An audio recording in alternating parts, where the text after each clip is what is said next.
Good morning, students. How are you? Hope all of you are fine at your home and enjoying your days with your family.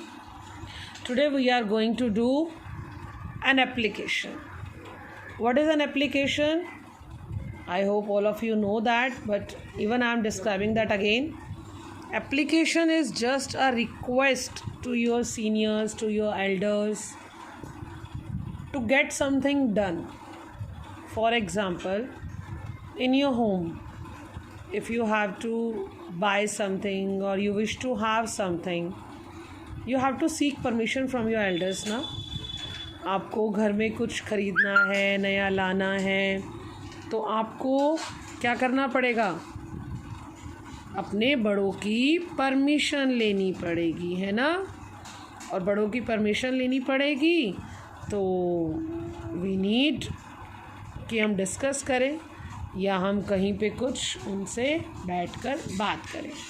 Similarly अगर हम किसी भी organisation में जाते हैं कहीं पे भी और वहाँ जाकर हम कुछ भी ऐसा करते हैं जिससे उस ऑर्गेनाइजेशन के एडमिनिस्ट्रेशन में कुछ फ़र्क पड़ेगा, कोई रूल्स हमें अनफॉलो किए हैं, तो हमें उसके लिए एप्लीकेशन देनी पड़ती है. जैसे मान लो हमें अपने घर में एक न्यू सोफ़ा लाना है, then we have to discuss with our elders कि हम एक नया सोफ़ा ख़रीद लें. चलो फिर कौन सी कंपनी का ख़रीदें, कौन से कलर का ख़रीदें, तो बड़ों से बात करेंगे ना. ऐसे नहीं है कि आप जाएंगे और किसी शॉप पे और सोफ़ा परचेज़ करके ले आएंगे. You can't go for that. आपको लैपटॉप लेना है, नया फ़ोन लेना है, तो पहले बड़े डिसाइड करेंगे ना व्हाट टू डू. ऐसे ही जैसे आप स्कूल जाते हैं, that is an organisation where you visit every day और आप वहाँ के रूल्स फॉलो करते हैं. अगर आप वहाँ कोई भी रूल ब्रेकअप हुआ है तो आपको उसके लिए एक एप्लीकेशन देनी होती है अपनी प्रिंसिपल मैम को, with the name of principal ma'am, क्योंकि वो हेड ऑफ द इंस्टीट्यूशन है बेटा.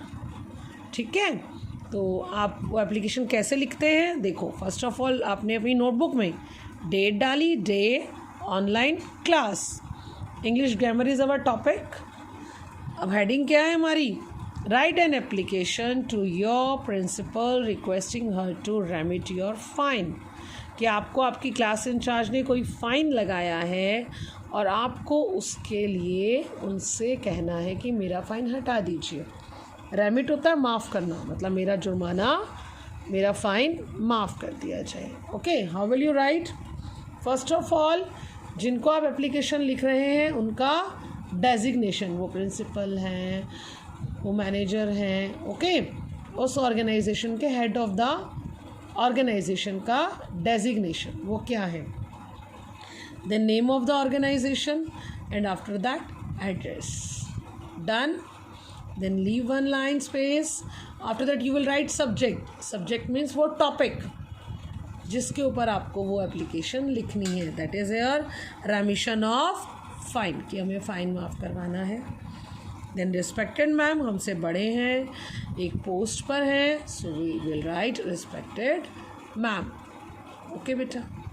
Then with humble request, Hindi में लिखते हैं ना आप, सविनय निवेदन है. In the same way in English, with humble request, I wish to inform that I am student of class 5th in your school. कि मैं आपके स्कूल में 5th क्लास का स्टूडेंट हूँ. I had been attending online classes regularly. मैं अपनी online classes अच्छे से अटेंड कर रहा था. I perform very well in my all class tests and in each activity done in live class. और जो लाइव क्लास में हर एक एक्टिविटी होती है या जो भी क्लास टेस्ट होता है, मैं उन सब में बहुत अच्छे से परफॉर्म करता हूँ. आजकल तो लाइव क्लासेस ही चल रही हैं ना आपकी, तो हम उसी के बेस पे लिखेंगे.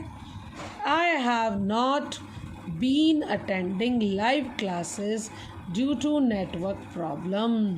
अब मेरे घर में कोई नेटवर्क प्रॉब्लम हो जाए तो मैं लाइव क्लास अटेंड नहीं कर पाया फॉर लास्ट 5 days, पिछले 5 दिनों से.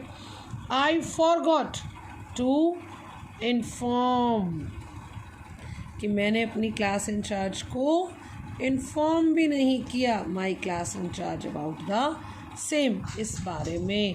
अब मैं क्लास टीचर को बताऊंगा ही नहीं कि मुझे फीवर है, तो मुझे वो मेडिकल लीव कैसे देंगी? अगर मैं उन्हें बताऊंगी ही नहीं कि मैंने ये होमवर्क नहीं किया या मैंने ये टेस्ट नहीं दिया, then how can I she help us? है ना बेटा, हमारी ड्यूटी बनती है अगर हम अपनी क्लास में नहीं अटेंड कर पा रहे या हमें कोई प्रॉब्लम आ रही है, so we have to consult our class incharge. कोई भी डाउट है हमें, कोई टॉपिक नहीं आ रहा, कुछ भी प्रॉब्लम आ रही है, we have to inform her. My class incharge has charge ₹50 for इट। और मेरी क्लास इंचार्ज ने अब मुझे कहा है कि ओके, आप रेगुलर स्टूडेंट थे पर आप अब नहीं आ रहे हो, तो आपको ₹50 फ़ाइन देना पड़ेगा। Kindly remit my fine, please मेरा फ़ाइन माफ़ करवा दो।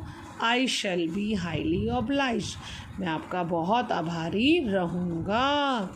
योर्स ओबीडेंटली, आपका आज्ञाकारी। आपको अपना नेम लिखना है, क्लास 5th का जो भी सेक्शन है आपका ब्रैकेट में, सॉरी इन्वर्टेड कॉमर्स में, and then your own roll number. Here my application ends, and this is the complete work you have to do in your English notebook. Hope all of you have got it. Even if you have any doubt, you can consult us anytime. We are always available for you, but you have to learn it also. आपको learn भी करनी है और लिखनी भी है। Okay बच्चा, bye bye, take care.